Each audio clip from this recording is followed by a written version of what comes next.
Bonjour à toutes, bonjour à tous. Voici le troisième épisode de mon cours pour l'année 2021. Vous vous souviendrez que la fois passée, nous avions parlé de ce que j'avais appelé la ruée vers l'Occident. Et j'avais consacré une bonne partie de cette leçon à discuter des clauses, du format, du contenu du Hatti Humayun, c'est-à-dire du décret impérial de 1856, du 18 février 1856, celui qui avait précédé la signature du traité de Paris qui mettait fin à la guerre de Crimée. En fait, j'avais dépassé un peu mon temps, comme d'habitude. Chaque fois que je m'occupe de textes, j'ai la passion des textes et j'aime me pencher un peu sur la manière dont un texte peut être lu et interprété pour donner une idée de la situation politique et des mentalités, notamment de la culture politique de l'époque. J'avais donc longuement parlé des 38 articles de ce décret. Et j'avais souligné en particulier certains aspects, j'avais surligné en rouge ce qui me paraissait important à retenir de ce texte quand même assez fourni. Et vous vous souviendrez peut-être que la plupart des passages que j'avais surlignés avaient trait à la question de l'égalité des non-musulmans, des sujets du sultan non-musulmans, la manière dont ils étaient intégrés dans le système, pour compléter en quelque sorte les clauses et les intentions du décret des Tanzimat, celui qui avait été promulgué le 3 novembre 1839 et que nous avions longuement commenté l'année dernière. Je vais donc reprendre avec ce décret. Je vais essayer de me pencher sur une vision de synthèse de ce décret, le comparer avec celui de 1839, autant dans la rhétorique que dans le contenu, pour essayer de déterminer quels étaient les facteurs dominants qui avait mené à la promulgation, à la proclamation de cet édit, de ce décret en 1856. Et vous vous en douterez, il y a derrière 1856 une bonne part de volonté occidentale d'obliger les Ottomans à se conformer à un certain nombre de règles concernant justement la légalité, l'inclusion des sujets non musulmans, notamment chrétiens, dans la nouvelle définition que l'on voulait donner de l'Empire ottoman. Donc, si l'on reprend un peu une sorte de tableau synoptique de ce décret, vous verrez, et j'utilise encore une fois la même méthode de surligner en rouge, de donner en rouge les parties qui me paraissent particulièrement importantes. Si l'on liste en quelque sorte les principaux thèmes qui sont abordés dans ce décret, on verra que, et encore une fois c'est ce que j'ai surligné en rouge, pour la plupart ils concernent justement la question du statut et de l'égalité des non-musulmans. Le préambule, il est intéressant parce qu'il s'inscrit dans une logique, dans un état d'esprit qui est bien de son époque, puisque on y parle de prospérité et de bonheur, on y parle de progrès en quelque sorte, on y parle de ce que l'on voudrait voir se réaliser dans l'Empire ottoman, et donc c'est un peu une attitude paternaliste du sultan qui s'exprime, qui s'adresse à son grand vizir et qui lui dit combien d'affection il a pour ses sujets et comment il a l'intention, par ce décret, d'améliorer leur sort et d'améliorer les conditions qui ont déjà été établies par les Tanzimat. Il y a donc le thème de la continuité, même si, encore une fois, vous vous souviendrez, le préambule des Tanzimat n'avait rien à voir avec celui du décret de 1856. Le préambule des Tanzimat était très fortement ancré dans la tradition islamique, dans la rhétorique islamique traditionnelle de l'Empire, et par conséquent, il disait en gros que, en raison d'une négligence, du non-respect des clauses de la charia, des conditions imposées par la charia pendant le siècle et demi passé, l'Empire s'était retrouvé dans une situation désastreuse et que par conséquent il fallait rétablir la charia ou les conditions imposées par la charia afin de redresser, de régénérer, de ressusciter l'Empire. Évidemment, vous vous souviendrez aussi que le contenu du décret n'avait pas grand-chose à voir avec la charia, au contraire, c'était des innovations. D'ailleurs, vers la conclusion du décret de 1839, le sultan disait bien que toutes ces institutions, toutes ces lois étaient tout à fait nouvelles et que par conséquent, elles avaient pour but de transformer complètement le système. Il n'en reste pas moins que la rhétorique elle-même était, elle, très fidèle à un discours traditionnel, un discours qui voyait dans la charia les conditions idéales du maintien de l'ordre et de la justice dans le système ottoman. Le préambule de 1856 ne dit rien de tout cela. Il n'y est pas question de charia, il y est question de termes qui sont désormais acceptés et qui sont empruntés à la rhétorique occidentale, celui du bonheur du peuple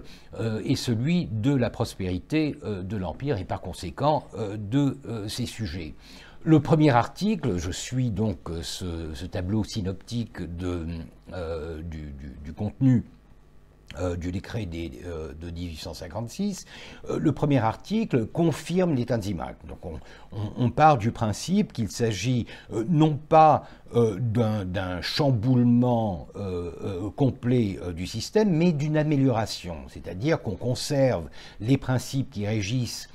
le décret des Tanzimat, mais on y ajoute de nouvelles clauses, de nouvelles conditions, de nouveaux principes qui vont non seulement confirmer les Tanzimat, mais les amener à un degré, et vous vous souviendrez du texte qui disait à un degré compatible avec celui des nations civilisées dont l'Empire ottoman faisait désormais partie, du moins dans l'esprit de ses administrateurs. C'était donc un texte, c'était un préambule et un premier article qui était du cru, c'est-à-dire qui avait été composé par les Ottomans eux-mêmes afin d'établir un lien entre les deux firmants, entre les deux décrets. Mais à partir de l'article 2, tous les articles pratiquement n'ont à voir qu'avec l'égalité et le statut des non-musulmans. Alors que, encore une fois, vous vous souviendrez, pour le décret des Tanzimat, c'était un point qui était amené vers la fin du document. C'était une clause qui disait en gros que les améliorations des Tanzimat seraient appliquées de manière égale à tous les sujets de l'Empire, indépendamment de leur nation. Nation dans le sens très ottoman du terme, c'est-à-dire leur appartenance à un groupe défini par la religion. Les Grecs, les Arméniens, les Juifs, surtout, puisqu'on parle là des trois nations les plus importantes. Tandis que là, en 1856, d'emblée, à partir du second article, on ne parle que de ça. Immunités et privilèges des non-musulmans, les articles 2 à 7 concernent l'organisation en quelque sorte de ce nouvel équilibre entre les groupes de sujets qui constituent la nation ottomane. Ensuite, 8 et 9, les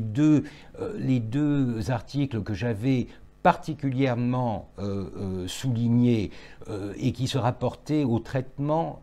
égalitaire des sujets, en bannissant l'usage de toute expression qui était jugée insultante à l'égard des non-musulmans. Je vous avais donné l'exemple de Gawouj, une déformation de kafir, infidèle, un terme qui était utilisé couramment pour parler des non-musulmans, un terme qui était sans cesse dans la bouche des musulmans. Et j'avais même ajouté qu'encore aujourd'hui, il est tout à fait possible d'entendre des citoyens turcs utiliser ce terme pour parler d'étrangers ou de non-musulmans vivant en Turquie, des concitoyens non-musulmans, ce qui prouve en quelque sorte que les bonnes intentions du décret de 1856 sont un peu restées en l'air et nous y reviendrons. Donc 8 et 9, égalité des sujets du sultan dans la rhétorique même, dans la terminologie même qui leur était appliquée. 10 à 12, la liberté du culte, tout le monde est libre de pratiquer son culte sans aucune entrave, sans aucun obstacle. 13 à 15, l'égalité du recrutement et de l'instruction, c'est-à-dire le fait de reconnaître que les sujets non musulmans seront désormais admis dans des institutions qui jusque-là étaient définies par l'exclusivité appliquée aux musulmans. C'est vrai en particulier du recrutement dans l'armée, et ça nous y reviendrons dans un moment, mais le recrutement dans la fonction publique, c'est-à-dire le fait de devenir fonctionnaire d'un État qui est en train de se bureaucratiser, et l'instruction, c'est-à-dire le droit à l'instruction, à l'éducation dans les écoles publiques, tout en, et ça je l'avais déjà souligné, tout en laissant aux communautés non musulmanes le droit d'établir leurs propres institutions d'enseignement, ce qui, en quelque sorte, confirmait cet équilibre un peu bancal entre un désir d'intégration, c'est-à-dire traiter tous les sujets de la même manière, et un désir de... je ne dirais pas de discrimination, puisqu'elle est en quelque sorte positive, puisqu'elle donne aux communautés le droit de s'auto-gérer, mais la confessionnalisation du système, c'est-à-dire la possibilité pour les communautés non musulmanes de se constituer en millettes, c'est-à-dire en nations autonomes, gérant la plupart des fonctions que l'on attend de l'État, donc des petits États parallèles. C'est un problème puisque, encore une fois, c'est quelque chose qui peut fragmenter, fractionner l'union nationale, si l'on peut parler d'union nationale dans le cas de l'Empire ottoman, en facilitant la compartimentation des communautés selon leur désir de s'organiser et de recruter et d'éduquer leurs propres ouailles au sein de cette communauté. Les articles 16 à 23, les tribunaux mixtes et la réforme pénitentiaire, une partie, la réforme pénitentiaire est quelque chose qui est couché dans le texte en des termes qui sont entre guillemets universels, donc qui ont un rapport avec le traitement que les sujets musulmans recevront en prison aussi. Mais l'idée des tribunaux mixtes, c'est-à-dire la possibilité à des juges non musulmans de siéger lors de procès qui concernent des sujets non musulmans, c'est une nouveauté et c'est quelque chose qui va, encore une fois, dans la direction de reconnaître les droits de ces communautés à être traitées sur un pied d'égalité. Pareil pour l'impôt, la conscription et les droits de propriété qui sont désormais égaux pour tous les sujets, donc toutes sortes d'inégalités qui auraient pu exister avant cela concernant l'imposition ou la conscription des sujets doit disparaître. Pour l'imposition, bien sûr, il n'y a pas de mystère. Le sujet qui brûle, le sujet qui fâche, c'est celui de la capitation, c'est-à-dire de cet impôt arbitraire qui est dans la logique même de la charia, qui veut que les non-musulmans dans un État dirigé par un souverain musulman paye ce qu'on appelle la capitation, le harach en turc, ou la jizya, c'est-à-dire un impôt extraordinaire qui est imposé sur les sujets adultes et mâles de la population non musulmane, et qui est en quelque sorte une reconnaissance de la protection que leur donne le souverain. Donc c'est une sorte de paiement en retour de cette protection, mais c'est aussi bien sûr un symbole de soumission, un symbole qui souligne à quel point ces gens sont inférieurs aux autres puisqu'ils doivent payer pour être admis, pour être acceptés, pour être tolérés au sein de l'Empire. Et la conscription, encore une fois, c'était un privilège des non-musulmans que de participer à l'effort guerrier, puisque les autres ne pouvaient pas, on n'avait pas confiance, si vous voulez, en la fidélité des non-musulmans. Il y avait eu quelques tentatives dans les années 1840 d'intégrer des appelés non-musulmans dans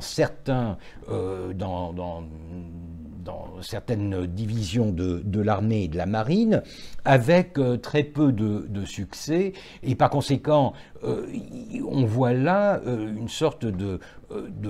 d'illustration du principe de l'équilibre entre les droits et les devoirs. Donc si on obtient des droits d'égalité, les devoirs devraient être aussi à égalité. Et la conscription est un devoir de tous les sujets.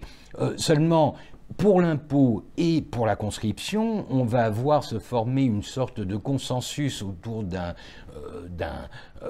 contournement de la loi, puisque la conscription, même si elle est ouverte aux non-musulmans, va de fait rester une prérogative musulmane, et les non-musulmans, d'ailleurs, ils ne demandent pas mieux, ne vont pas être inclus dans l'armée, et par conséquent, on va leur donner la possibilité de racheter leur service militaire. Et ce rachat, en quelque sorte, c'est un remplacement pour la capitation qui avait été perdue avec l'égalité des impôts. Donc on perd sur les impôts ce que l'on gagne dans la conscription, et rien ne change, si vous voulez. Les mesures d'assainissement financier, alors ça c'est quelque chose de très général, ça concerne la gestion financière de l'Empire. L'établissement d'un grand conseil et la possibilité aux non-musulmans d'être représentés dans ce grand conseil, c'est encore une fois une ouverture vers l'inclusion. Et enfin, vous vous souviendrez que les derniers articles 37 et 38 concernaient les mesures économiques et pratiques, le fait de fonder des institutions qui seraient propices au développement du commerce et de l'industrie, et d'aller chercher en Occident les technologies, la science, le savoir qui étaient nécessaires à atteindre cet objectif de progrès. Là aussi, c'est quelque chose qui est universel et qui concerne tous les sujets du sultan. Donc, je crois que la différence de base entre ce texte et celui qui l'a précédé, celui de 1839, c'est bien cela. C'est le fait qu'il y a un discours qui est résolument axé sur l'occidentalisation et la modernité en des termes qui sont directement empruntés à l'Europe, à l'Occident, et que, en gros, l'intention première de ce de ce décret des réformes est de fournir aux sujets non musulmans du sultan l'égalité devant les droits, l'égalité devant les opportunités qui sont offertes aux sujets sous ce parapluie de la modernité, de la prospérité. Alors, il ne faut pas se faire d'illusions. C'est quelque chose qui, bien sûr, a été imposé aux Ottomans par les grandes puissances. Et c'est ce qui explique que la promulgation de ce décret ait eu lieu à peine une semaine avant, exactement une semaine avant, la réunion des plénipotentiaires à Paris pour discuter des conditions de la paix. Donc, il ne s'agit pas pour les Ottomans de participer librement à cette conclusion de la guerre à laquelle ils avaient participé, mais c'est l'imposition de certaines conditions, des conditions qui leur sont imposées afin de mériter l'inclusion dans le traité de paix et l'inclusion par conséquent dans la grande famille, le concert de l'Europe, la grande famille des nations civilisées. Par conséquent, il faut chercher dans la diplomatie des années précédentes les premières traces de cette imposition, puisque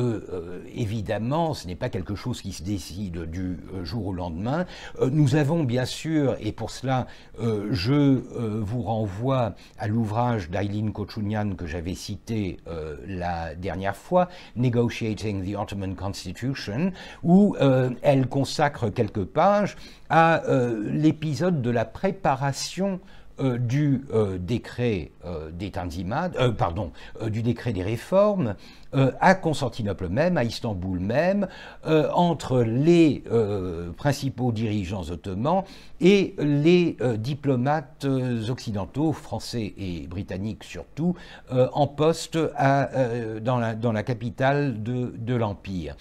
Ils ont passé le mois de janvier et quelques jours en février à préparer ce texte, à le peaufiner, et par conséquent, nous avons en quelque sorte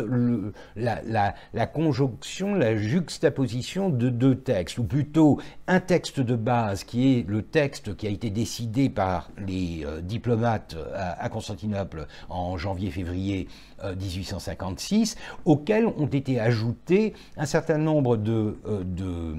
d'articles qui sont de la plume des dirigeants ottomans. C'est notamment le cas du préambule, qui est entièrement ottoman, et on le comprend puisqu'il y a une tentative de justifier en quelque sorte la logique de ce décret en se fondant sur une tradition historique. Vous vous souviendrez que le texte dit mes ancêtres, depuis Mehmed II, ont toujours essayé d'améliorer le sort des non-musulmans et les protéger, etc. Donc on essaye d'inscrire ces clauses, ces nouveaux articles dans une image de continuité. C'est quelque chose qui découle en quelque sorte d'une volonté qui était déjà fortement ancrée dans la tradition ottomane. Bien sûr, c'est de la rhétorique, c'est quelque chose qui va à l'encontre de la vérité, puisque la vérité est que la tradition ottomane, tout en protégeant les sujets non ottomans, les protégeait essentiellement avec la notion d'inégalité, c'est-à-dire qu'ils étaient protégés en tant que tributaires, en tant que sujets soumis à l'autorité du sultan et par conséquent inférieurs en tout point aux musulmans.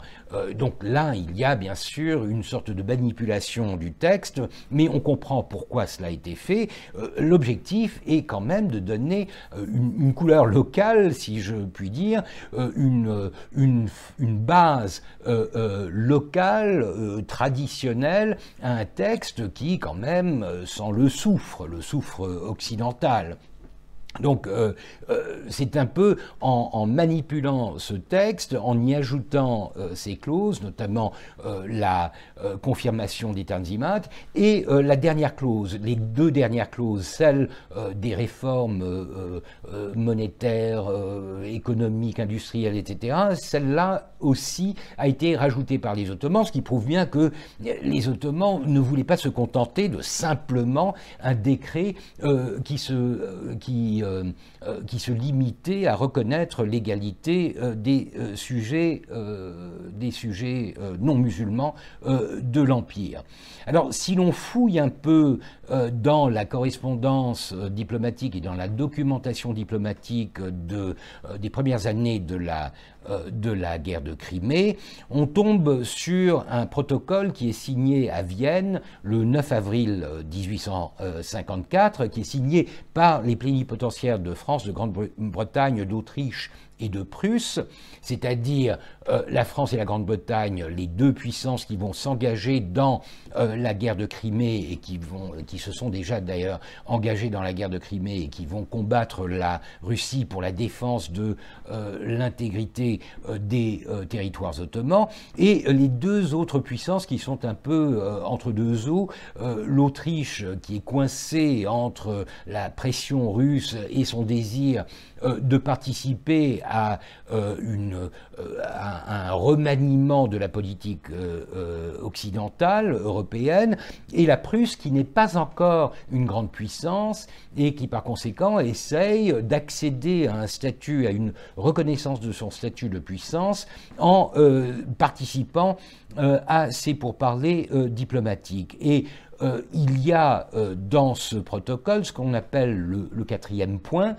qui reviendra sans cesse lors des négociations et des conversations en janvier 56 pour la préparation du décret par les diplomates occidentaux. Et ce quatrième point, voilà ce qu'il dit. En conséquence, les sous-signés ont, à ce moment solennel, déclaré que leur gouvernement reste uni dans le double but de maintenir l'intégrité territoriale de l'Empire ottoman et de consolider dans un intérêt si conforme aux sentiments du sultan et par tous les moyens compatibles avec son indépendance et sa souveraineté, les droits civils et religieux des chrétiens sujets de la Porte. On voit bien que en 54, donc en avril 54, alors que la guerre de Crimée vient de s'internationaliser, les grandes puissances sont déjà en train de réfléchir à ce que l'on pourra imposer à l'Empire ottoman en termes de réformes une fois la guerre conclue, une fois la guerre terminée. Et on voit tout de suite qu'il y a en gros un marchandage, un équilibrage entre ce que les Ottomans désirent le plus, l'intégrité territoriale de leur empire, le fait d'être garanti contre l'appétit expansionniste de la Russie, puisque pour les Ottomans à cette époque-là, il n'y a plus qu'un danger, c'est la Russie. L'Égypte a été plus ou moins matée, l'Égypte a été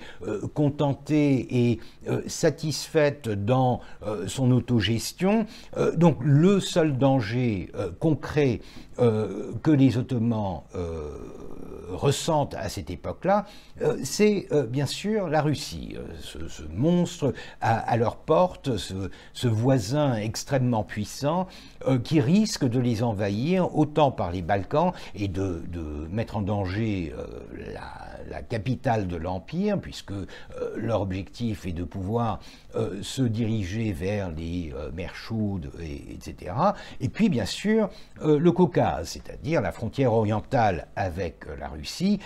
là aussi un danger d'invasion ou du moins un risque d'invasion de la part des Russes. Donc pour les Ottomans, ce qui compte avant toute chose, c'est de se prémunir contre le danger russe. Et pour cela, ils imaginent, non sans raison, que la meilleure garantie qu'ils puissent obtenir, c'est une sorte de protection des grandes puissances qui sont beaucoup plus distantes. Il y a toujours un avantage à être protégé par des acteurs puissants qui ne sont pas vos voisins immédiats et qui par conséquent ont peut-être un peu moins d'appétit territorial que les autres,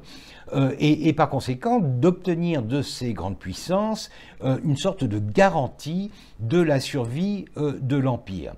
Évidemment, le danger français, le danger britannique est là. Les Ottomans ont perdu l'Algérie à la France en 1830, donc ils ne sont pas dupes, ils savent bien qu'il y a un appétit colonial qui est différent de l'appétit russe, un appétit colonial qui risque de grignoter les territoires un peu plus éloignés de l'Empire, mais c'est un risque à prendre.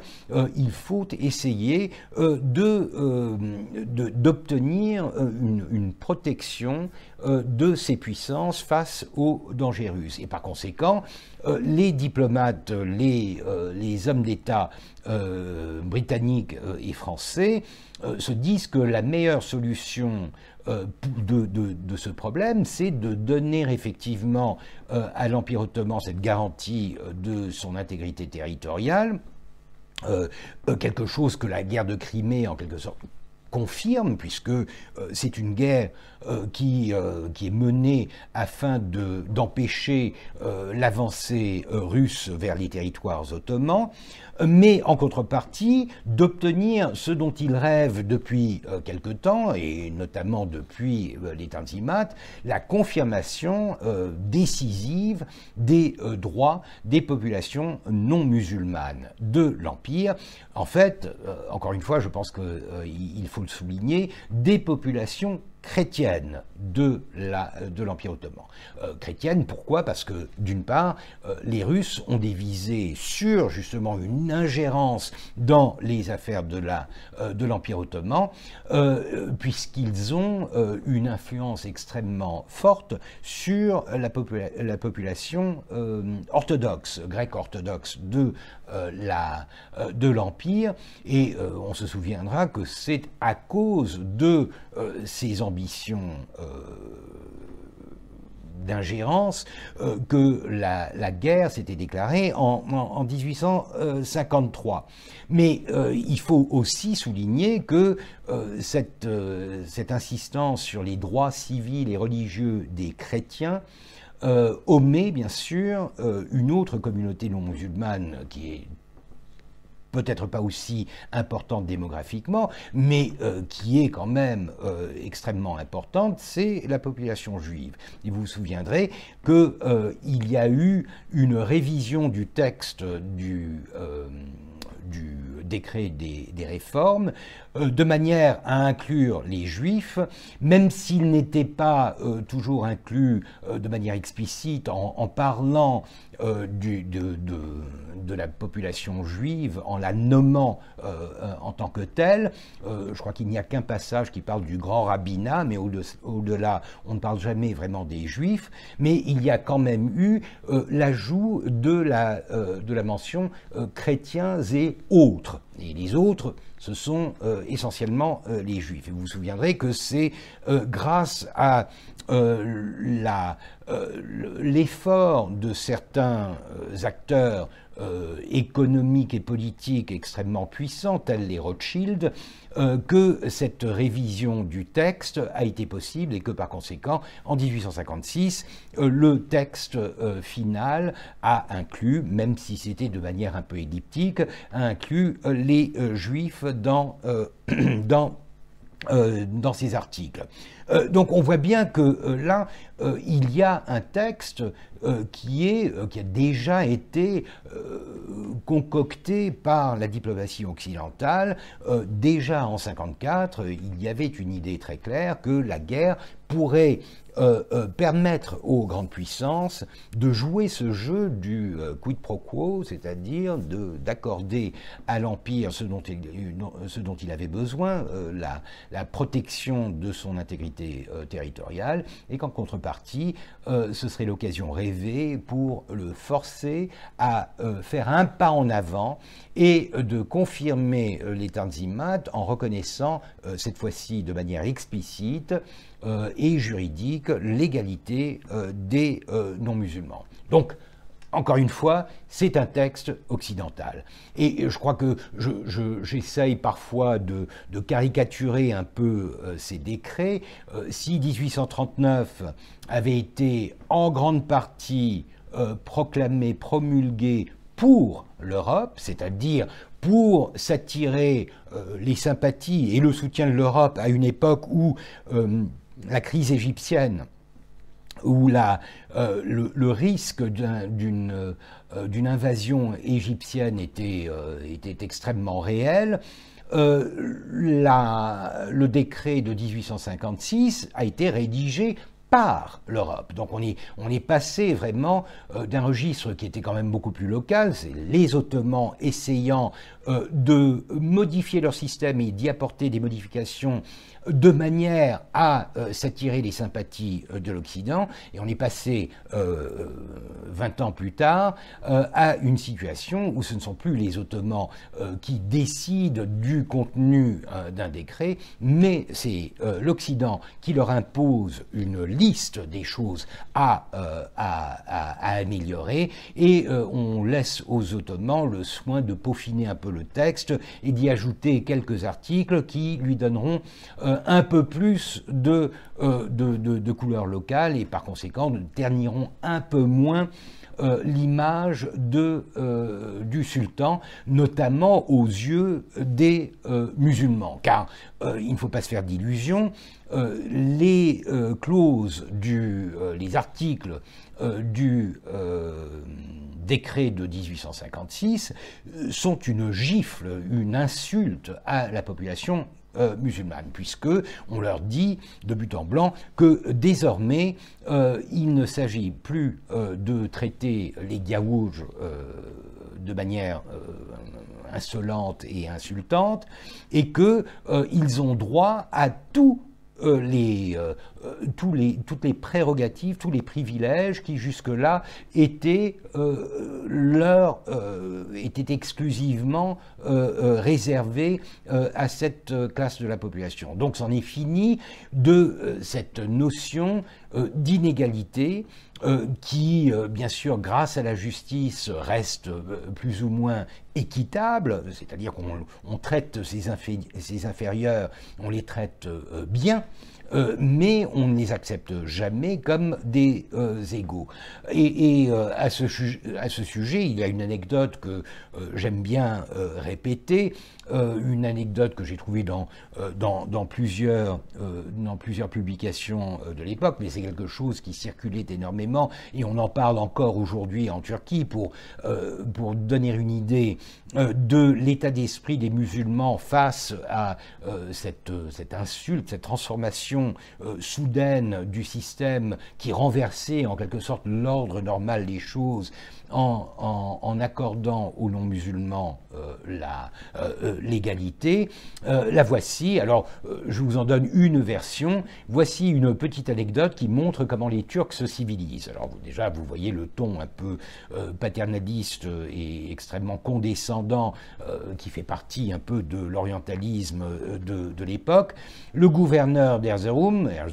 en Anatolie orientale, Sarmik Pacha, qui possède à un haut degré la confiance des chrétiens, avait ordonné à un mollah, donc à un imam, à un mollah, de prêcher dans la mosquée à ses coreligionnaires, de ne plus appeler Gaouj, le terme que j'avais utilisé, donc infidèles, les chrétiens. Le mollah monte en chair et commence ainsi: selon le désir et la volonté de notre gouvernement, ne nommons pas davantage Gaour les Gaouj. C'était un homme d'esprit. C'est assez mal tourné, c'est un peu vieillot comme expression. En gros, ce qu'il dit, c'est désormais, nous n'appellerons plus les chiens d'infidèles chiens d'infidèles. En turc, gavura gavur denmeyecek. Ce qui est quand même un mot d'esprit, je pense, puisque ça décrit bien les sentiments des musulmans, et plus que les sentiments, la manière dont ils vont tenter de gérer cette insulte qui est faite à leur supériorité. En gros, ce que cela veut dire, c'est que, on sait tous que les Gaouls sont des Gaouls, que ces infidèles sont des infidèles, que ces chiens d'infidèles sont des chiens d'infidèles, qui sont inférieurs à nous, mais on ne le dira plus. On ne le dira plus, donc on va cacher en quelque sorte ce qui ne nous empêchera pas de les traiter comme ils le méritent, c'est-à-dire en sujet inférieur à nous autres musulmans qui constituons la classe noble en quelque sorte de cet empire. Si ce terme, si cette anecdote me paraît intéressante, ce n'est pas simplement parce que c'est un bon mot, mais c'est aussi parce que je crois qu'elle décrit encore la situation en Turquie actuellement, la manière dont le Turc moyen, musulman bien sûr, puisque le Turc moyen considère les non-musulmans, c'est-à-dire que, encore une fois, malgré la laïcité kébaliste, malgré la loi qui accorde l'égalité à tous les citoyens de la République de Turquie, en fait, tout le monde est plus ou moins certain de ce que la supériorité des musulmans vis-à-vis des non-musulmans est un fait qui ne peut être discuté et que par conséquent on peut bien sûr avoir des lois qui sont extrêmement permissives, qui sont extrêmement ouvertes à l'inclusion, etc. Mais en gros, on reste sur ces positions, c'est-à-dire que l'on considère qu'un véritable Turc, un vrai Turc, celui qui mérite d'être vraiment appelé un Turc, un citoyen turc, c'est un musulman. Et que par conséquent, les autres, bien sûr, sur le papier, ce sont des citoyens turcs, la loi le reconnaît, mais il ne s'agit pas d'une réalité et que par conséquent, ce qu'on peut montrer à leur égard, ça n'est pas le respect dû à un égal, mais tout au plus la tolérance que l'on peut exprimer à l'égard de quelqu'un que l'on considère inférieur à soi. Il y a un passage du testament politique de Ali Pacha. Ali Pacha est un de ses fils spirituels de Mustafa Reşit Pacha. Lui et Fouad Pacha sont les deux hommes d'État qui vont mener pendant les années 1850-60 la politique ottomane, notamment après la mort de Mustafa Reşit Pacha en 1858, mais même avant sa mort, ils vont monter en puissance et ils vont s'opposer à ces visions, ils vont être encore plus occidentalisants que lui-même, et par conséquent, on va sentir une friction entre la vieille école, si vous voulez, représentée par Mustafa Reşit Pacha, et la nouvelle génération représentée par Fouad et Ali Pacha. Sachons qu'en 58, donc à peine quelques années après la proclamation du décret de 1856, du décret des réformes, Mustafa Reşit Pacha va rédiger un mémoire en turc qui critique fortement ce décret, le considérant comme étant incompatible avec l'honneur et la puissance de l'Empire ottoman, puisqu'il y voit quelque chose, il y voit une soumission à l'Occident qui lui paraît intolérable. Donc on voit bien qu'il y a déjà en gestation une opposition à tant de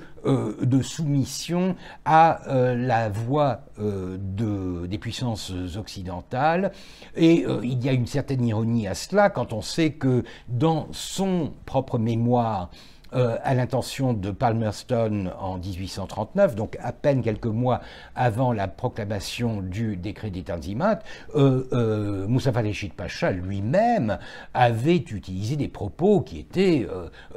je les ai qualifiés dans un article de propos collaborationnistes, puisque en gros il disait mais il faut absolument que les grandes puissances interviennent dans la politique ottomane lorsque c'est nécessaire, afin d'imposer de l'ordre et le respect des lois dans une situation qui est un peu trop chaotique. Donc un orientaliste, un auto-orientaliste avant l'âge,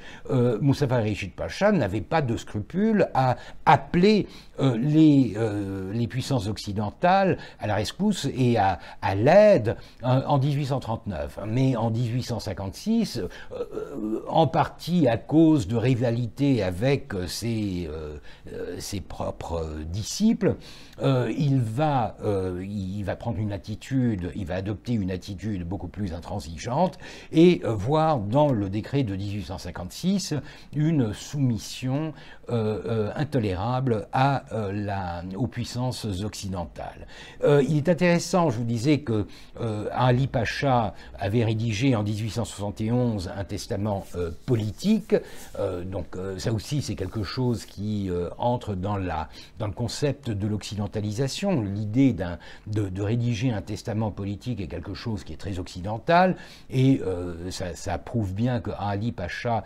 épousait des formes et des principes qui étaient directement inspirés de la politique occidentale. Et il y a un passage de son testament politique, donc rédigé en 71, il mourra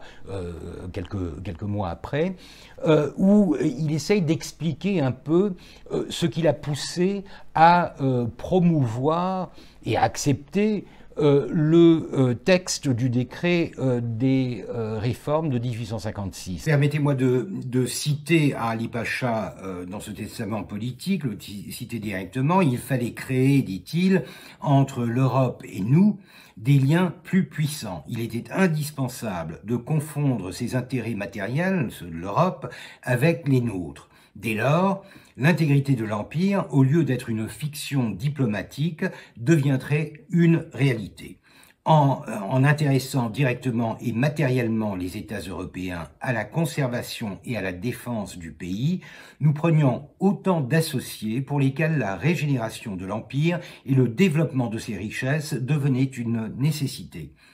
Les faits nous ont donné raison. Plusieurs tentatives contre la Turquie ont échoué grâce à l'Europe. Les règlements nouveaux, les lois destinées à augmenter les revenus de l'État, alors même qu'elles contrariaient les intérêts de l'élément étranger, furent acceptés à l'unanimité, sans aucune difficulté, par les États européens. Alors on voit bien ce qui est dans la tête de Ali Pacha. Il justifie le choix qu'il a fait avec Fouad Pacha et avec les autres dirigeants de l'Empire de s'en remettre à la protection de l'Europe par le biais du décret des réformes. En gros, il répète ce que je vous ai dit un peu avant, c'est-à-dire que dans la situation périlleuse de l'Empire ottoman, il n'y avait guère d'autre solution possible que de garantir son intégrité territoriale en intéressant les puissances européennes, c'est-à-dire en les appelant à s'investir dans l'avenir de l'Empire ottoman. Une fois cet investissement réussi, les grandes puissances auraient tout intérêt à protéger cet empire, à le conserver, à le garder en vie, puisque leurs propres investissements, et je ne parle pas que d'investissements économiques, les obligeraient à en garantir la stabilité. Et bien sûr, cela explique le côté économique de la chose, le fait que les Ottomans aient rajouté deux articles à la fin de ce décret qui concernent ce désir d'appeler les capitaux occidentaux sous la forme de banques, de chemins de fer, de toutes sortes d'investissements productifs qui profiteraient d'un marché qui était encore inexploité. Et bien sûr celui de cet appel au savoir, à la science, à la technologie, aux connaissances matérielles de l'Europe afin de réaliser ce projet de développement et de progrès. Donc dans sa tête, c'est assez clair, il faut jouer le jeu jusqu'à la fin, nous ne pouvons plus survivre tout seuls, mais tant qu'à faire, nous n'avons qu'à nous laisser, entre guillemets, dominer par des grandes puissances, mais dominées de manière à ce que ces puissances ne voient aucun intérêt à la disparition de notre empire et que par conséquent, elles s'investissent complètement dans l'avenir de cet empire. C'est un peu la logique qui va régir l'Empire ottoman pendant 20-30 ans à partir de cette année-là. Donc on accepte l'ingérence et une sorte de tutelle de l'Occident et on espère en contrepartie en obtenir une reconnaissance, une protection qui va assurer la survie d'un empire qu'on sent en danger imminent. Un petit clin d'œil, si vous me le permettez, vers le passé, un passé récent, vers le passé des Tanzimat, vers le passé, le nôtre, celui de l'année dernière, lorsque je parlais longuement du docteur Barachin, cet aventurier assez intéressant, mais qui à partir de 1841, s'était retrouvé à couteau tiré avec Mustapha Reşit Pacha, son protecteur, son patron, dans les premières années des Tanzimat, en 1838, 39, 40. Et vous vous souviendrez peut-être de cette affichette que Barachin avait publiée en 1841, à une époque où il jouait encore la carte de la survie de l'Empire, mais où il rattachait cette survie à une précondition, à une condition absolument essentielle, celle de l'union des éléments qui formaient la population de l'Empire. Les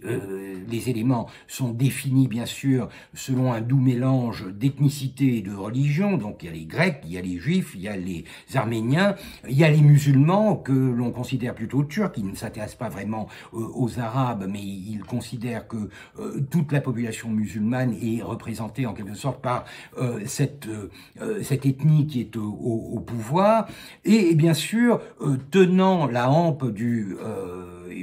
drapeau et nous faisant face l'Europe, un Européen qui participe à cette communion des nations locales. Et le drapeau,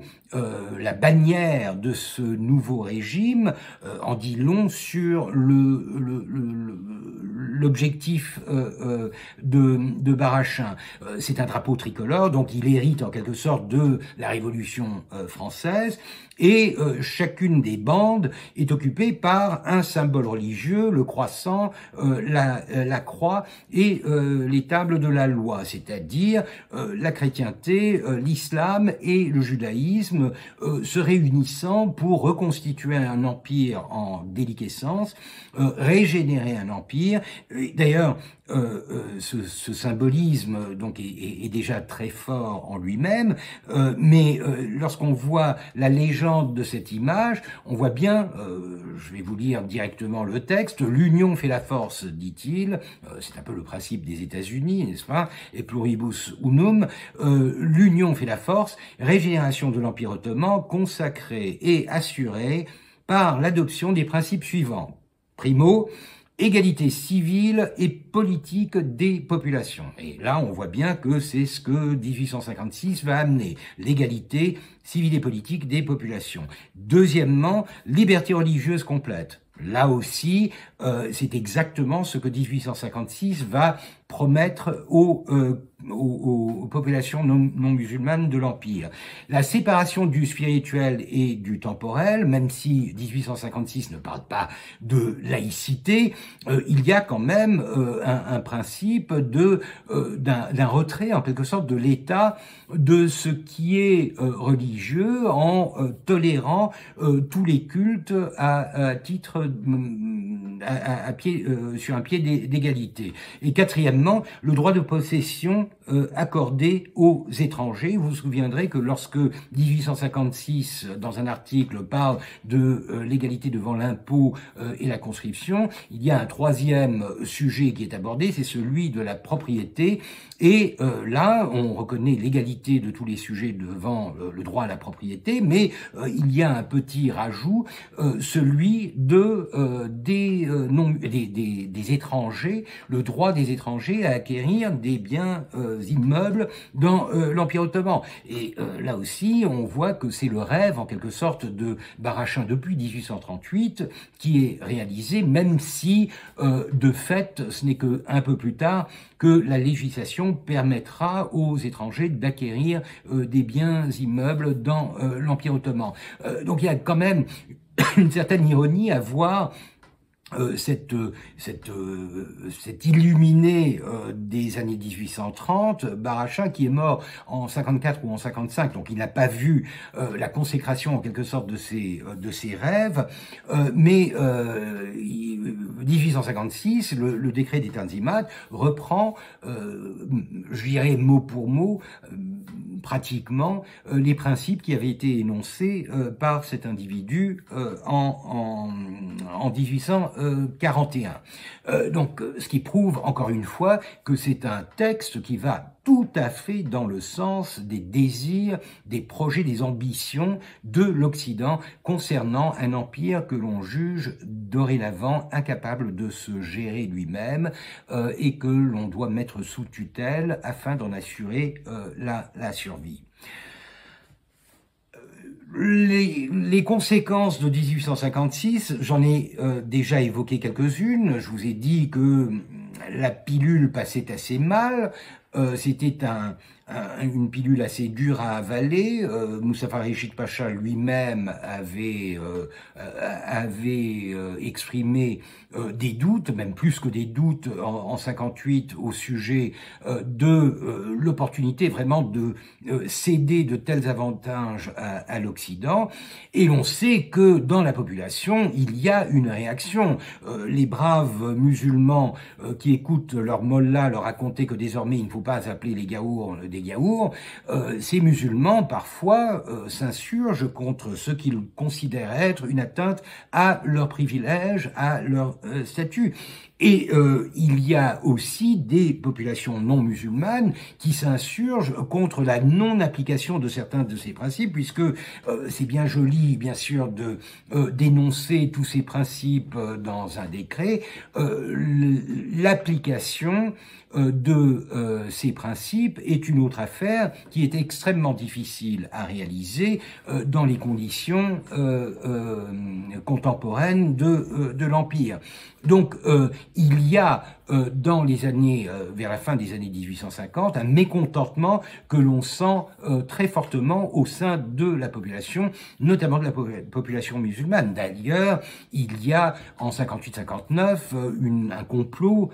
qui est ourdi contre la personne d'Abdülmecid. Abdülmecid devient de plus en plus impopulaire parce qu'il est associé à ses concessions et il devient de plus en plus gaour lui-même aux yeux de la population musulmane. Et il y a même un comité secret qui va tenter, qui va essayer de comploter contre lui et d'organiser un attentat, un régicide contre Abdülmecid. Le projet échouera, mais c'est un projet très intéressant. C'est un projet intéressant. C'est un phénomène, un événement extrêmement intéressant qui a d'ailleurs été étudié dans le détail par Burak Onaran dans un ouvrage où il parle de cette histoire, de ce complot contre Abdülmecid. Cela étant dit, si l'on se reporte aux deux derniers articles du décret, c'est-à-dire celui de la transformation économique et financière de l'Empire, on va voir que il y aura des tentatives dans cette direction. Certaines seront plus heureuses que d'autres. Je crois que c'est une caractéristique typique de la modernisation ottomane, de voir des hauts et des bas, des projets qui sont mornés, certains qui sont extrêmement éphémères, et d'autres qui finissent par s'ancrer dans la société ou dans l'économie et réussissent plus ou moins bien à atteindre leurs objectifs. Alors, parmi les projets, je ne dirais pas mornés, mais que l'on qualifierait difficilement de performants, les chemins de fer. Les chemins de fer, encore une fois, j'aurais recours à l'art de Laurent-Joseph Hart, ce graveur de Bruxelles qui avait en quelque sorte produit une histoire médaillée du règne d'Abdulmejid. Il produira aussi une médaille qui n'est pas nommée, donc on ne sait pas exactement à quelle occasion elle a été frappée. C'est une médaille qui, bien sûr, parle de chemin de fer. On y voit une locomotive et le texte, la devise de la médaille parle justement de ce que l'on attend des chemins de fer. Elle unit les peuples, n'est-ce pas? C'est donc l'idée que le progrès, que la modernité, que les moyens de communication modernes vont contribuer à la consolidation de l'Empire. Ce n'est que en 1860 que le premier projet de chemin de fer verra le jour, c'est le chemin de fer de Smyrne-Aydın, Izmir-Aydın, une distance assez modeste, qui sera suivi en 1865 par le chemin de fer, encore une fois, d'Izmir à Kasaba. Kasaba qui à l'époque était le nom que l'on donnait à une bourgade qui aujourd'hui est appelée Turgutlu en turc. Donc deux projets de chemin de fer en 10 ans, en 15 ans, si l'on compte à partir de la promulgation de l'édit de 1856, ça n'est pas beaucoup. Ça n'est pas beaucoup et en plus, la nature de ces projets en dit long sur ce que l'on attendait de ces projets de chemin de fer. C'était des projets non pas de l'État, mais des projets privés, des projets de capitaux étrangers, donc exactement le genre d'investissement que le décret de 1856 appelait de ses vœux, mais ce sont des lignes qui n'ont pas vraiment de fonction directement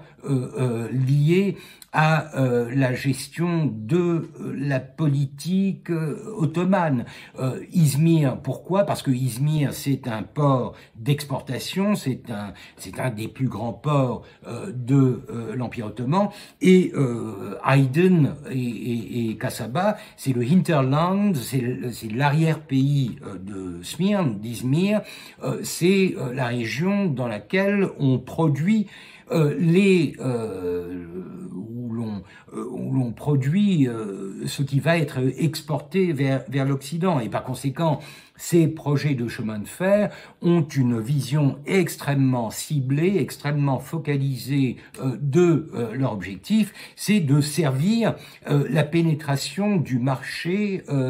ottoman, notamment pour ce qui est du transport des marchandises de l'arrière-pays vers le port d'exportation principal de l'Empire. Donc la population ottomane n'y gagne pas vraiment, si ce n'est justement cette portion de la population qui arrivera à s'intégrer avec l'économie occidentale par l'agriculture, par la commercialisation de l'agriculture et qui par conséquent constituera une petite bourgeoisie non pas industrielle mais commerciale de type capitaliste mais très localisée et souvent dominée par des intérêts occidentaux. C'est eux que sert ce projet, que servent ces deux projets, et non pas vraiment l'État. De même, le télégraphe est une nouveauté qui sera introduite au moment justement de la guerre de Crimée en 1855 et qui fait partie un peu de cette amélioration des voies de communication qui était citée dans le décret des réformes. Et la première ligne est établie entre la Crimée, justement, et le port de Varna en Bulgarie, et de là à Edirne, même pas à Istanbul. Ce n'est que dans les années qui suivent que Istanbul sera relié à cette première ligne. Donc, encore une fois, c'est une ligne utile, me direz-vous, mais c'est une ligne dont l'existence est due au contexte, aux conditions, aux circonstances de la guerre de Crimée et qui par conséquent ne sert pas directement les priorités de l'Empire. C'est en 1859 qu'une seconde ligne sera établie, et cette fois-ci d'Istanbul jusqu'à Çanakkale, les Dardanelles, et de là, elle sera étendue dans les années qui suivent jusqu'à Izmir en 65. Donc c'est vraiment très peu. Ce qui est décevant, si vous voulez, dans le projet, l'aspect économique du projet de 1856, c'est que les investissements resteront très limités et qu'ils seront tellement ciblés qu'ils n'auront pas forcément de retombées positives sur la majorité de la population. Alors, bien sûr, il y a un investissement qui m'est particulièrement cher, puisque j'ai énormément travaillé là-dessus, c'est la Banque impériale ottomane, ou disons, en 56, la Banque ottomane. Elle est fondée en février 1856. Donc on voit à quel point il y a synchronicité entre la promulgation de ce décret et l'espoir qui naît dans les places financières occidentale de pouvoir enfin pénétrer ce marché ottoman qui jusque-là n'était pas forcément impénétrable, mais il manquait de ressources, il manquait des instruments nécessaires pour une pénétration efficace et par conséquent une exploitation performante de son potentiel.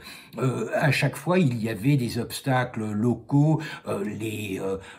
associations de marchands locaux, les corporations ou la législation, l'existence de monopoles, de fermes,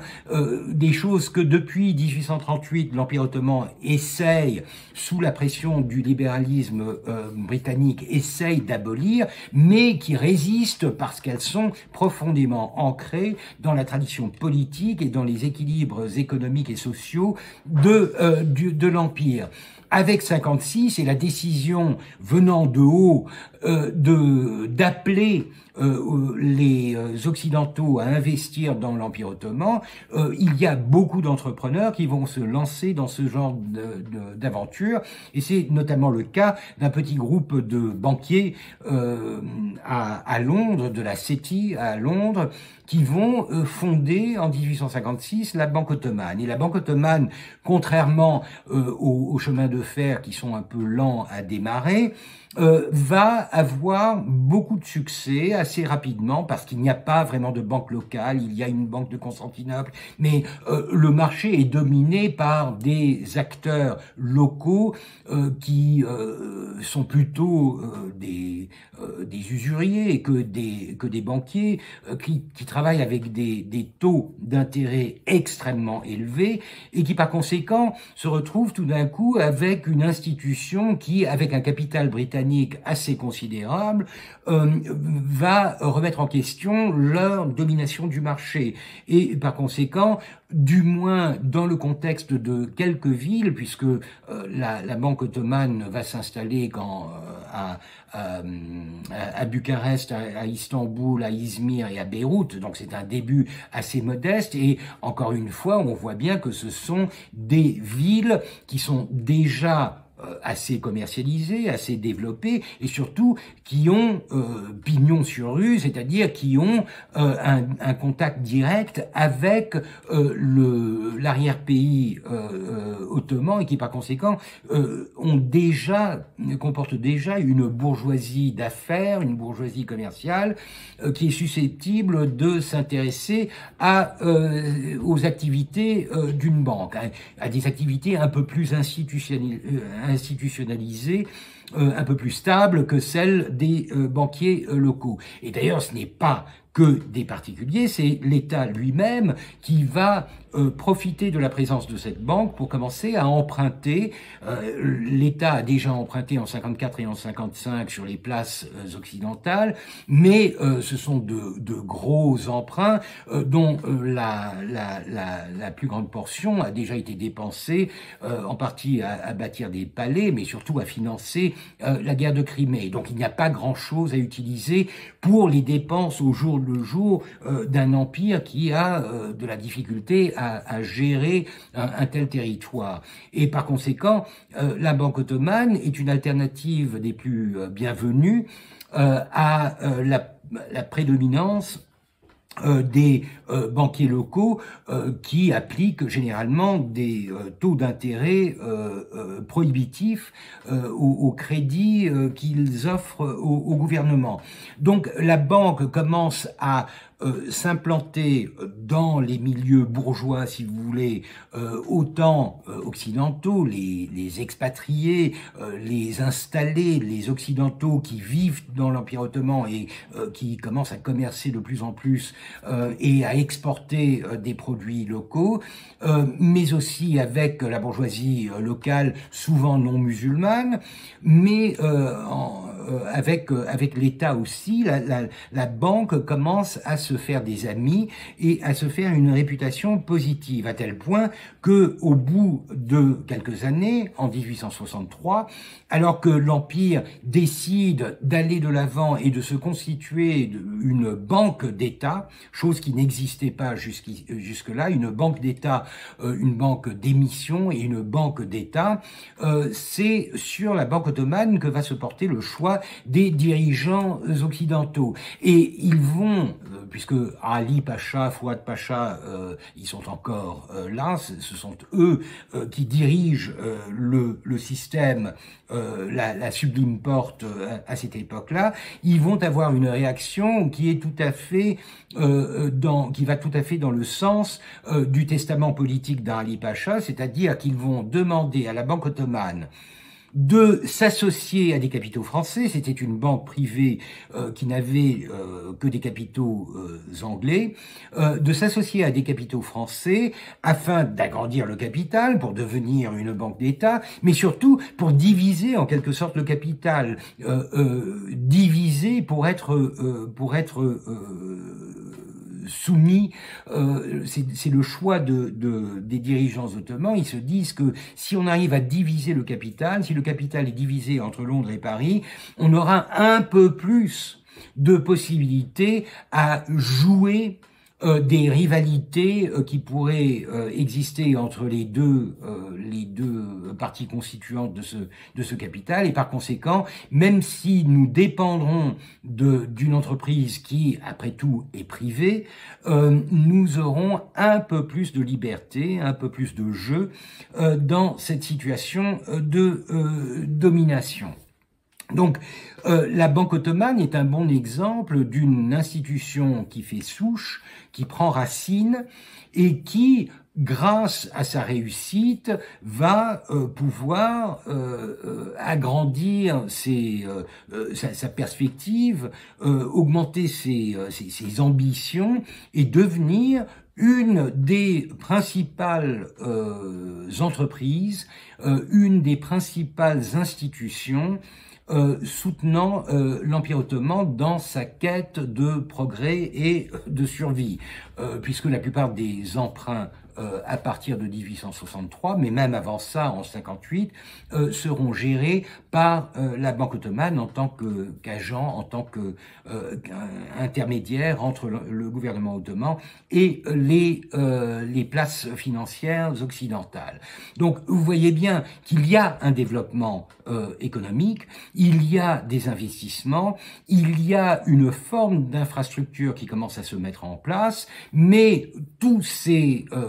améliorations, toutes ces nouveautés se font sous le signe de la domination, sous le signe d'une emprise occidentale sur le marché local et sur la politique locale. Je vous le disais, le gros, ou du moins une partie très considérable des emprunts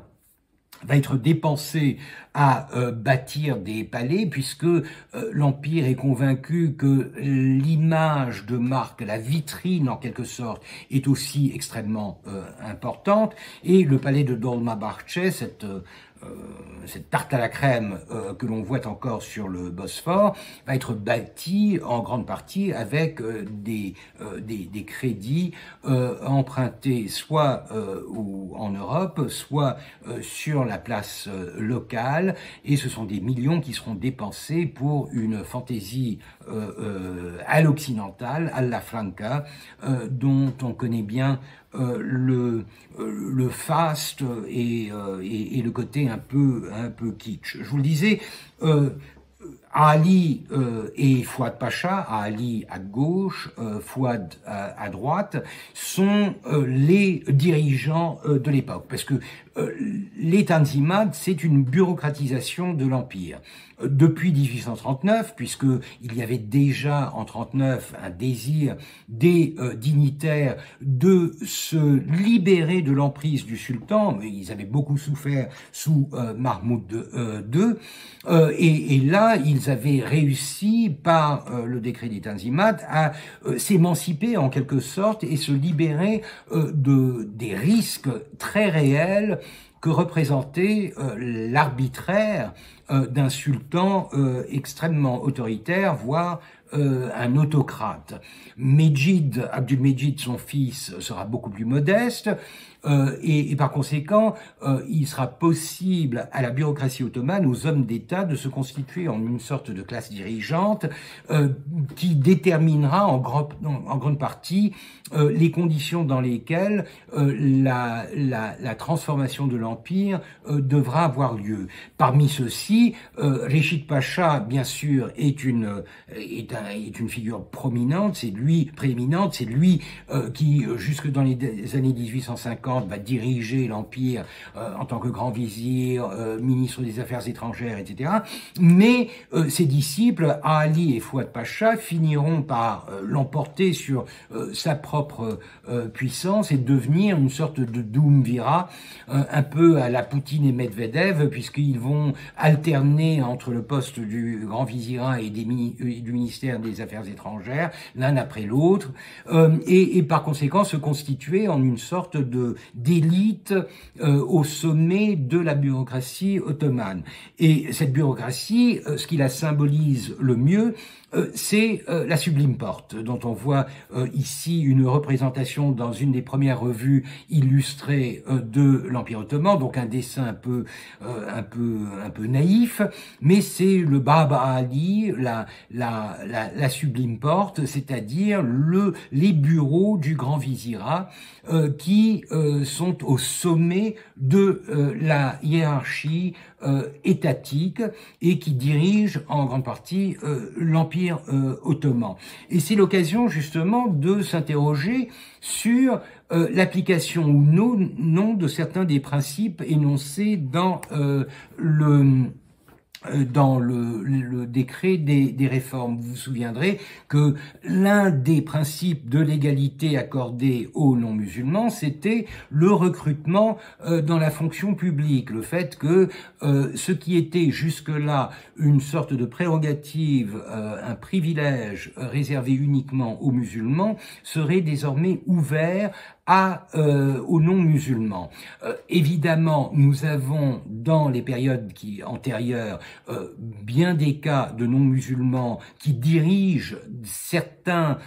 départements de l'État, notamment des départements qui sont entre guillemets techniques, tels la monnaie, tels les poudrières de l'Empire. Vous avez beaucoup d'Arméniens, par exemple, qui auront des fonctions extrêmement importantes et qui seront reconnus en tant que tels par Mahmoud II ou par Abdülmecid au début de son règne en tant que justement directeur général des poudrières ou en tant que directeur de la monnaie, les Duzian, les Balian à la tête de l'architecture impériale, c'est-à-dire les architectes du palais, ceux qui vont bâtir le palais de Dolmabahçe entre autres. Donc, ce n'est pas que la fonction ait été entièrement interdite aux non-musulmans, mais ce sont des non-musulmans qui sont choisis, triés sur le volet et qui, généralement, sont amenés à remplir des fonctions qui sont directement liées à des savoirs, à des techniques, à des connaissances, à une science qui est apparemment absente chez les musulmans. Donc ce sont des exceptions, même si elles existent. Mais en revanche, ce que 56 promet, c'est que le gouvernement va désormais, l'État va désormais recruter des non-musulmans. Alors pour tester cela, nous avons les travaux de Carter Findlay, qui dans les années 80 a travaillé sur la fonction publique dans l'Empire ottoman, sur les bureaucrates, et en particulier sur le ministère des Affaires étrangères, dont il a étudié les dossiers pour essayer de retracer un profil du diplomate ottoman ou du fonctionnaire ottoman au ministère des Affaires étrangères. Et parmi les aspects qu'il a étudiés, il y a celui de l'admission ou non, du recrutement ou non des non-musulmans. Et voilà donc un graphe qui vous donne une vision assez synoptique de la situation. Vous voyez donc en vert la proportion des musulmans au sein du ministère des Affaires étrangères, et en rouge, vous voyez la proportion des non-musulmans. Et au milieu, vous voyez en rouge, en pointillé rouge, vous voyez la représentation démographique des non-musulmans dans la population, dans le total de la population de l'Empire ottoman, et en pointillé vert, la proportion des musulmans au sein de la population de l'Empire, donc de 1850 à 1915. Alors, on ne va pas trop se soucier de ce qui se passe après 1880, puisque c'est pour l'année prochaine, mais on voit tout de suite que la proportion des non-musulmans est non négligeable. Alors bien sûr, elle n'est pas aussi importante que leur représentation au sein de la population, mais c'est une représentation qui est en croissance. On passe de 25% environ en 1850 à 35%, voire 40% en 1875. Alors c'est quand même un exemple concret, une illustration concrète du fait que oui, il y a une transformation de la fonction publique et par conséquent, il y a une correspondance entre les vœux pieux ou entre les principes énoncés dans le décret des réformes et l'application de ces principes dans la fonction publique. Alors évidemment, le ministère des Affaires étrangères est un des ministères qui est les plus ouverts aux non-musulmans, pour des raisons évidentes de savoir, encore une fois, de capacité linguistique, de talent, etc. Et par conséquent, c'est quelque chose dont on retrouvera des exemples dans les périodes antérieures. Il y avait déjà dans la diplomatie ottomane des non-musulmans en grand nombre avant le décret des réformes. Et par conséquent, il y a certains départements de l'État, par exemple l'armée, où ce genre de transformation n'aura pas lieu. On peut imaginer bien des ministères, le ministère des fondations pieuses, etc., où les non-musulmans seront de toute façon systématiquement exclus. Mais même si nous n'avons pas des chiffres précis et des statistiques aussi fiables que celles de Carter Findlay pour le ministère des Affaires étrangères, on sait que dans certains ministères, les travaux publics, l'éducation, etc., il y a de plus en plus de non-musulmans qui sont admis dans la fonction publique. Et par conséquent, il y a un ottomanisme, il y a la naissance d'un désir sincère de la part de l'Empire ottoman de créer des conditions favorables à une sorte de communion entre les diverses nations qui forment la nation ottomane. Si l'on regarde le détail des non-musulmans au ministère des Affaires étrangères, encore une fois fondé sur les statistiques de Carter Findlay, on voit que les diverses communautés ont des destinées assez différentes. On voit comment, par exemple, les Arméniens et les Grecs montent en flèche à peu près au même moment, mais les Grecs sont rapidement dépassés par les Arméniens qui constituent en gros 20% des fonctionnaires non musulmans du ministère des Affaires étrangères. Pourquoi? Parce que il y a des affinités culturelles, linguistiques. La plupart des Arméniens parlent le turc, tandis que ce n'est pas forcément vrai des non musulmans, des Grecs, ce qui rend leur intégration beaucoup plus facile. Et si l'on veut un symbole de l'ottomanisme, je retomberai sur ma fameuse banque ottomane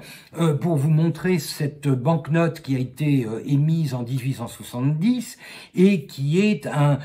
fruit assez typique de l'ottomanisme en tant que politique d'État, puisqu'on y voit la juxtaposition de 5 langues, le turc au milieu, le français un peu partout, et à gauche, à droite, et le français n'est pas une langue de l'État, mais c'est la lingua franca de l'État qui s'intègre avec la modernité, on se modernise à l'heure française. À gauche, en haut, le coin supérieur gauche, c'est de l'arménien. À droite, en haut, c'est de l'arabe. À droite, en bas, c'est du grec. Donc, on voit que la Banque de l'État, même si elle est privée, la Banque de l'État essaye de donner une consistance, une consistance visuelle à cet ottomanisme en adoptant la multiplicité des langues dans un des objets les plus officiels qu'elle est appelée à émettre, c'est-à-dire les banknotes. Je terminerai en évoquant quelque chose que je développerai au cours des leçons, des prochaines leçons. La question de la pluralité. Alors on a regardé l'État, on a vu comment l'État, du moins en principe, jouait le jeu de la pluralité. On a vu comment, dans certains départements, dans certains contextes, cette diversité était mise en application. Mais qu'en est-il de la population elle-même? C'est-à-dire cette pluralité, cette coexistence des races, des cultures, des religions, etc.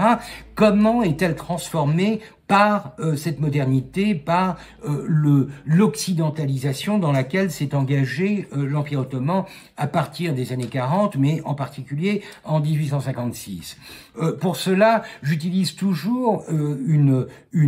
réclame, comme on disait à l'époque, une publicité parue dans le journal de Constantinople. Déjà, le journal de Constantinople, ça fait partie un peu de cet attirail de nouveaux instruments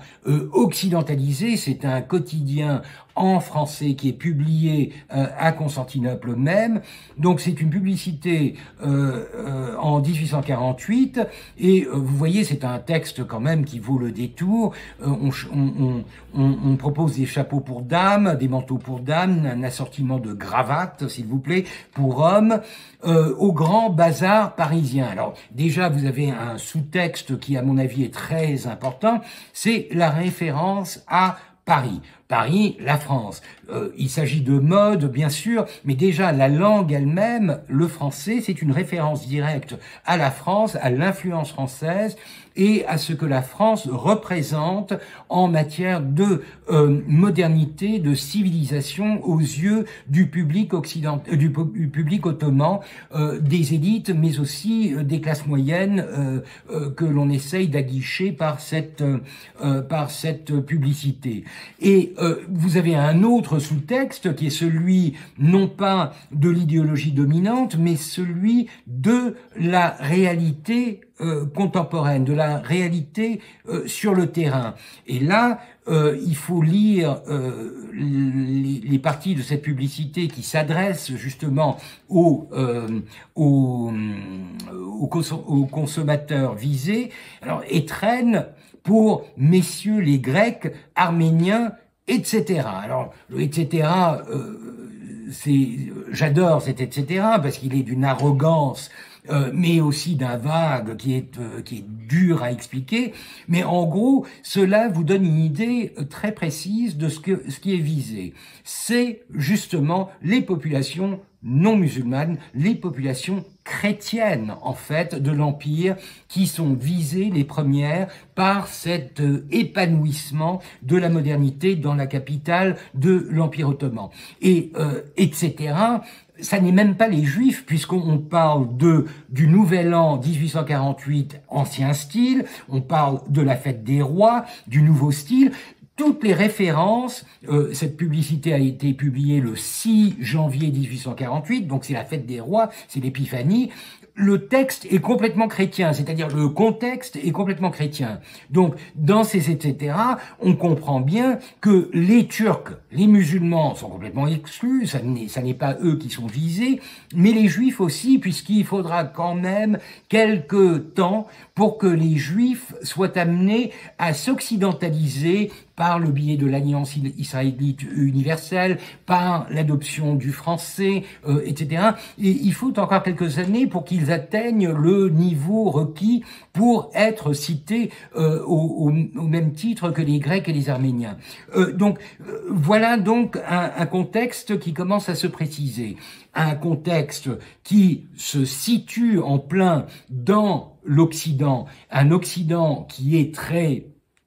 francisé, un Occident qui est très parisien. Bien sûr, il y a aussi des références à Londres, il y en aura par la suite à Vienne et à Berlin, mais en gros, c'est l'Occident qui détermine les normes de cette modernité. Et à l'échelle locale,